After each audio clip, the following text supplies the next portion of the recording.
आज राजस्थान विधानसभा में राजस्व विभाग पर हुई चर्चा। इसी दौरान शिव विधायक रविंद्र सिंह भाटी ने ओरण, गोचर भूमि, सोलर परियोजना एवं भूमि आवंटन जैसे कई मुद्दों को लेकर सरकार को घेरा। विधायक भाटी ने अपने वक्तव्य में कहा कि प्रदेश में ओरण और गोचर भूमि की लगातार हो रही अनदेखी से ग्रामीण अंचलों की आस्था एवं पशुपालकों की आजीविका पर सीधा असर पड़ रहा है। उन्होंने आरोप लगाया कि सोलर कंपनियों को भूमि आवंटन की प्रक्रिया में पारदर्शिता का अभाव है, जिससे स्थानीय किसानों और पशुपालकों के अधिकार प्रभावित हो रहे हैं। उन्होंने सरकार से मांग की ओरण एवं गोचर भूमि को संरक्षित श्रेणी में रखते हुए सख्त कानून बनाए जाएं। सोलर परियोजनाओं के लिए भूमि आवंटन में स्थानीय लोगों की सहमति और उचित मुआवजा सुनिश्चित हो, राजस्व रिकॉर्ड में पारदर्शिता लाई जाए और अवैध कब्जों पर तत्काल कार्यवाही की जाए।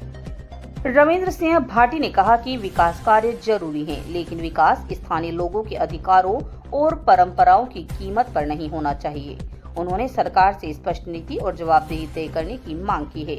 चर्चा के दौरान सदन में इस मुद्दे को लेकर पक्ष और विपक्ष के बीच तीखी बहस हुई। बाड़मेर से मनीष शर्मा की खास संघर्ष करना पड़ रहा है। माननीय सभापति महोदय, अगर मैं राजस्थान की बात करूं तो 25,000 ओरणे हैं। लगभग अगर भूभाग के हिसाब से देखें तो 6 लाख हेक्टर जमीनें जो है ओरणों के रूप में हमारे पूर्वजों ने संरक्षित करके रखी। अगर मैं मारवाड़ की बात करूं तो 9,053 गांवों में 3,017 ओरणे हैं, जिनमें से 100 प्रमुख ओरणे सिर्फ एक जैसलमेर में। गाय जिसकी बात हम करते हैं, सनातन में करते हैं, अगर ये ओरण गोचर खत्म हो गई तो हमारी वो गोवंश कहां जाएगी। हम जिस अहिंसा की बात करते हैं, सभापति महोदय आपके पीछे हमारे महात्मा गांधी की फोटो है। आज उन्हीं के देश में जहां ओरणों को बचाने के लिए संघर्ष किया गया, उन्हीं के देश में आज के समय में ओरणों को पूरी तरीके से खत्म किया जाता है। हमारे वहां कहा जाता है साहब, घी डोलियो तो कहीं कोन पर पानी डोले तो जीव बढ़े। आज वो ओरण गोचर जिसके अंदर कई सारे हमारे तालाब है, आगोर हैं, आज उनको पूरी तरीके से खत्म किया जा रहा है। ये बहुत गंभीर विषय है और आज उनको लेके कोई बात करना नहीं चाह रहा। उन ओरण गोचर को लेके किसी तरीके की कोई पॉलिसी नहीं है। आप सीधा जमीनें अलॉट कर रहे हैं। जब एक्साइज की पॉलिसी है, हर एक डिपार्टमेंट की, दारू जैसे डिपार्टमेंट की आपने पॉलिसी बना रखी, तो लैंड अलॉटमेंट की आप कोई पॉलिसी क्यों नहीं बना रहे? आपके हर कैबिनेट मीटिंग में आपने लैंड अलॉट की है। ये जमीनें किसकी है साहब? ये कौन लोग हैं?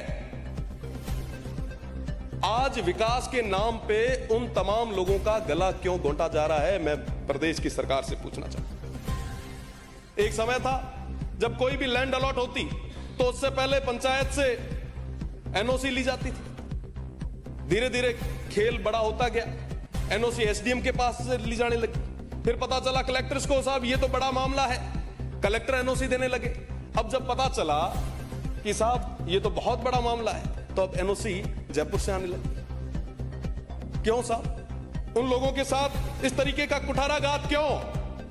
बिना भौतिक सत्यापन किए आप जमीनें दे रहे हैं। मैं रामगढ़ की बात करूंगा।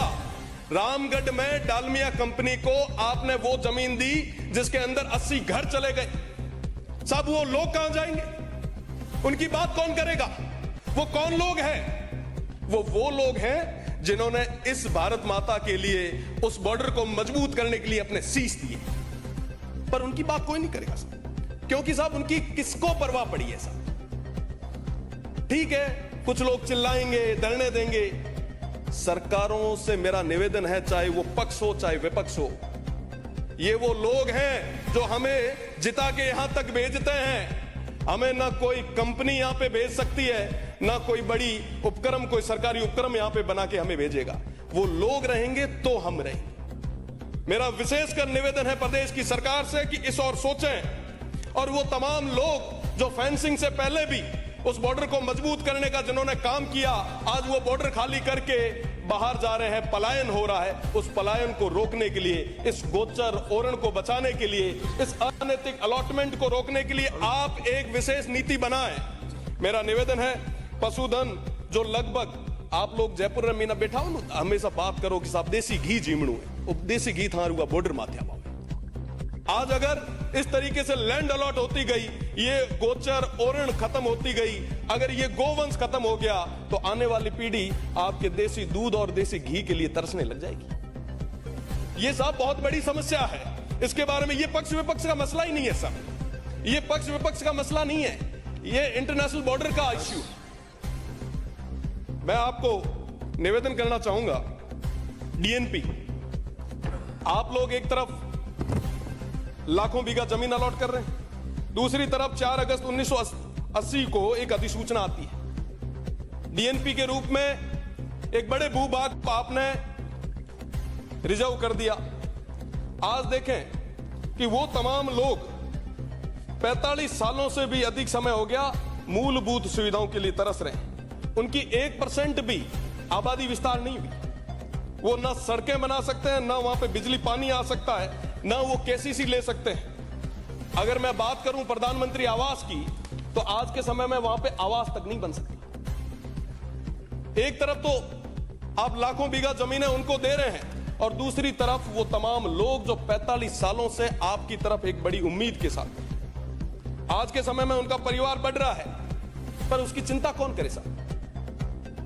कोई बात करने के लिए तैयार नहीं। स्कूल, अस्पताल, मोबाइल, इंटरनेट से लेके तमाम चीजों के लिए, मूलभूत सुविधाओं के लिए वो लोग तरस रहे हैं। आप ये जो विकास के नाम पे विनाश कर रहे हैं ना साहब, आज हर गांव में, कई माननीय सदस्य पहले भी बोल चुके हैं, आज के समय में हर कॉन्स्टिट्यूंसी की ये स्थिति है कि हर जगह मल्टीनेशनल कंपनीज बड़े बड़े टावर, हाई टेंशन लाइंस लगा रही है। आप लोगों के पास आते भी होंगे साहब, उनकी बात कौन सुनेगा? वो किसान जो मजबूर है, उसको आज लाठी के जोर से दबाया जा रहा है। आज जरूरत है कि हम उनकी बात को सुनें। सोलर जरूरी है, विकास जरूरी है, पर साहब उसके लिए कोई अलॉटमेंट, कोई पॉलिसी तो आप ले आओगे ना। आप रोजगार दे रहे हो ना, बिजली को लेके आपका कोई स्पष्ट रुख है, किस तरीके से आप करेंगे साहब? ये आखिर कब तक चलेगा? मेरा निवेदन है कि कई सारे गांव, जिनमें मुख्य रूप से राघवा, सेहुआ, जोगा, तेजपाड़ा, सोनू, सांकला, सुल्ताना, अर्जुना, घंटियाड़ी, रामला, साधना, भोजराजी की ढाणी, हेमा, नेतसी, पारेवर, ये सारे वो गांव ऐसा जो आज पलायन पे मजबूर हो चुके हैं। मैं अगर बात करूं, रोहिड़ी, पांचला, मोती की बेरी, सुंदरा, हटार, लुणार, फुलिया, करड़ा, पोछीना, ये तमाम गांव आज खाली होने पे मजबूर हो गए साहब। अब सीमेंट एजेंसियों को, कंपनियों को लाखों बीघा जमीनें दे रहे हैं। वहीं दूसरी तरफ हमारे वो तमाम घुमंतु, अर्ध घुमंतु लोग हैं, उनको आप रहने के लिए जमीन तक नहीं दे। मैं बात करूंगा बावरी समाज की, मैं बात करूंगा गार्डिया लोहार समाज की, बंजारा समाज की, गवारिया समाज की, कालबेलिया समाज की, जोगी समाज की, भाट समाज की, रबारी और रायका समाज की, गरडिया समाज की, सरगरा समाज की। ये तमाम लोग जो आज भी आपकी तरफ उम्मीद के साथ देख रहे हैं कि साहब हमें जमीन देंगे, पर नहीं, हम इनको जमीन नहीं देंगे। आज प्रदेश की सरकार की क्या मजबूरियां हैं कि मल्टीनेशनल कंपनीज के आगे घुटनों पे बैठी है।